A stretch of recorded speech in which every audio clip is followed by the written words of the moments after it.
did Naruto cross the road? Because it was a filler episode.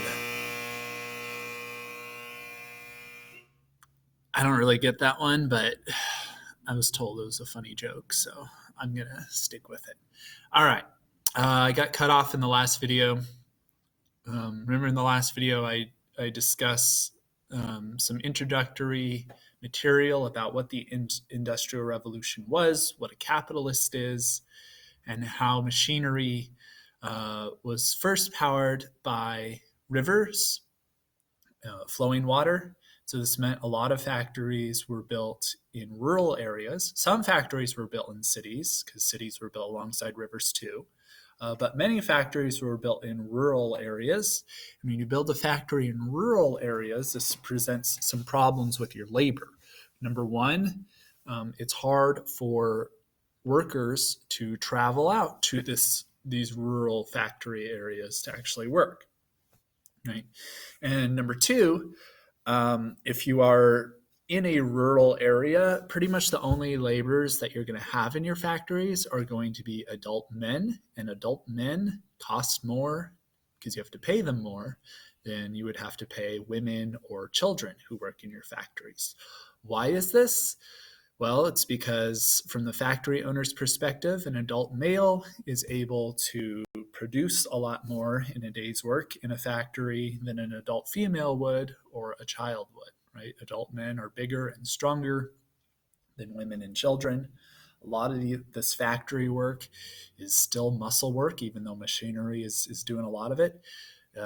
It's dangerous, heavy, hard labor.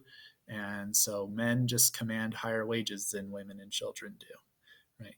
The building of steam-powered engines changes all of this because then you don't need a river to run your factory. All you need is steam, right? So that means you can build your factory in cities where you can find a lot of cheap labor, namely women and children. All right. So yeah, that was slide 4. Now we're on slide 5, shifting over to the American Industrial Revolution. So in England's textile mills, if you worked there, you were considered a skilled worker. So what's a skilled worker? It's a laborer who has specialized knowledge about how machines operate. Right? So if you spend all day, every day working at a textile machine as a factory worker, you're going to have a pretty good idea of the ins and outs of how that machine works. You might even be able to build one yourself, right? England factory owners and capitalists understood that the knowledge that these factory workers had was pretty valuable, right? So England passed laws which forbade skilled workers from leaving the country. If you were a skilled worker, you had to stay in England because they wanted all this specialized knowledge about how these fancy machines were built and operated to stay inside of England's borders. They didn't want this secret information going to other countries, because if it did, other countries would be able to build these fancy machines, and they too would be able to keep up with England in factory production, right? And this was a big economic advantage England had over countries like France and the United States. All right, so some skilled workers figured out, wait a second, I have all this specialized knowledge from all my experience with these machines. If I can find a way to get out of England, then maybe I can make some money from my specialized knowledge. And this is exactly what a guy named Samuel Slater did. Samuel Slater was an English factory worker who in 1789 snuck out of England and went to the United States, and using his specialized knowledge from his experience in an English textile factory, figured out how to build a steam-powered textile spinning machine in the United States. And with this knowledge, he was able to go from lowly factory worker to a very successful owner of his own cotton textile factory in the United States. So he stole, I put stole in quotation marks because there's a real legitimate legal question as to whether or not Samuel Slater did anything that was actually wrong, because England's laws were obviously unjust. You should be able to travel outside of England if you want to, right? England can't keep you prisoner just because you work in a factory.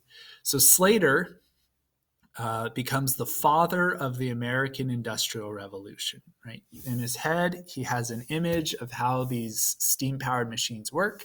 Nobody in the United States knows how steam-powered machines work at this point. Slater travels to the United States, goes to some capitalists and says, hey guys, I know how to build a steam-powered machine. And some of these capitalists in the United States who are smart think, wow, we can make a lot of money if we get a steam-powered machine textile factory going. The United States has a lot of cotton, right? And that's exactly what happens. All right, so American industrialization begins, of course, in the Northeast, where we have the highest number of capitalists. In fact, really, that's the main reason why.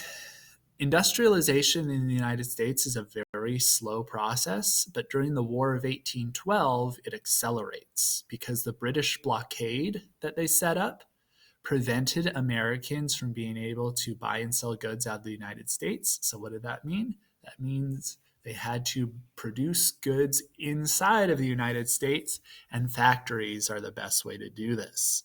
Right? So the British blockade, in a way, actually accelerated the American Industrial Revolution, which helped the United States ultimately. There's a guy named Francis Cabot Lowell, who is another father of the American Industrial Revolution. He opens a mill that combines spinning and weaving into the same building. Right? It used to be that if you were a textile factory, you either did spinning or you did weaving. You didn't do both together, right? Lowell thought, well, we might as well do it in the same building. And he constructed these factories. And what Lowell is most famous for, however, is what he built around the factory. Lowell built towns around the factories. So he would build a factory, and then he'd build dormitories, and he'd build a school, and he'd build a library, and he'd build like a market. Right? So Lowell created the idea of building towns around factories rather than putting factories inside of towns. Right? Because he understood that where jobs are, people will be willing to move to live and to work.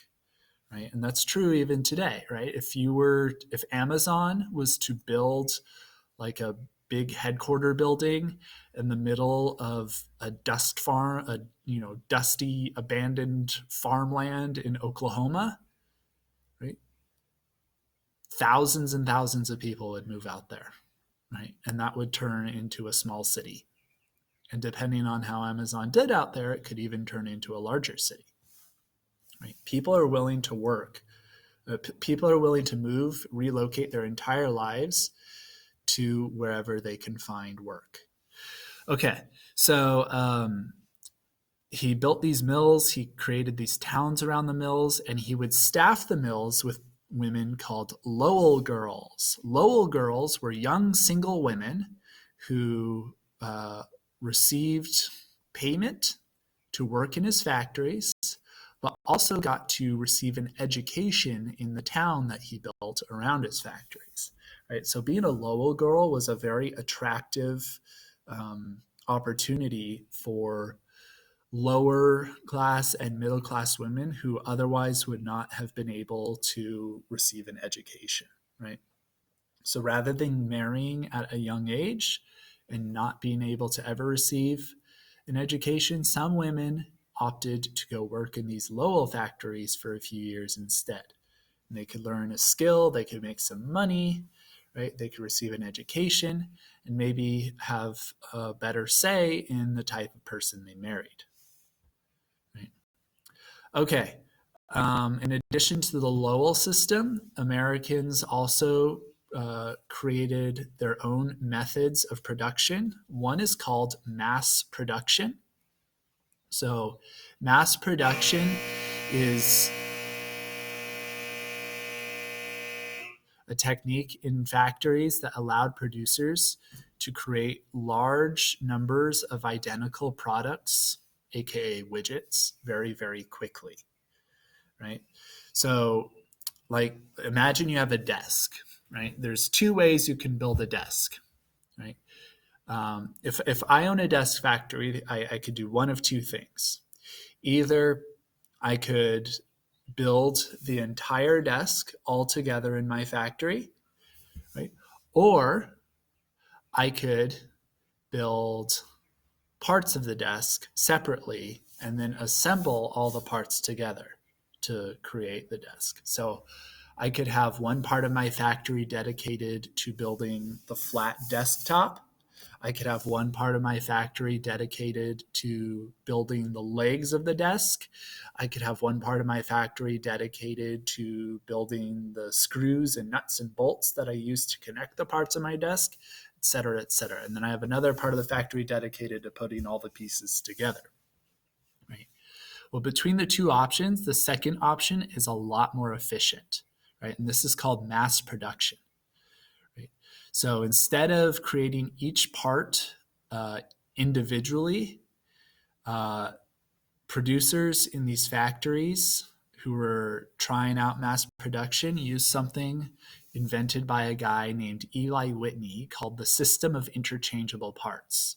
The system of interchangeable parts is a system in which factories practice mass production by mass producing identical parts and then putting them all together to create the product at the end, right? Now, why does this matter? This matters because if a part of the product breaks, you don't have to get rid of the entire product, right? You could just replace the part of the product that is broken rather than buying an entirely new product, right? So if I have a system of interchangeable parts mass production factory. If a leg on one of my desks breaks, I don't have to throw away the entire desk. I just take off the broken leg and then I put a new, not broken leg in to replace it. And I have a perfectly functioning desk. So the system of interchangeable parts allows mass production. That means there's a lot more desks that are produced for a lot cheaper. I make more money. I can sell my desks for a lower price. There's more desks in the economy. Everybody benefits. All right, we're going to stop there. Tomorrow I will pick up with factory life, which I believe is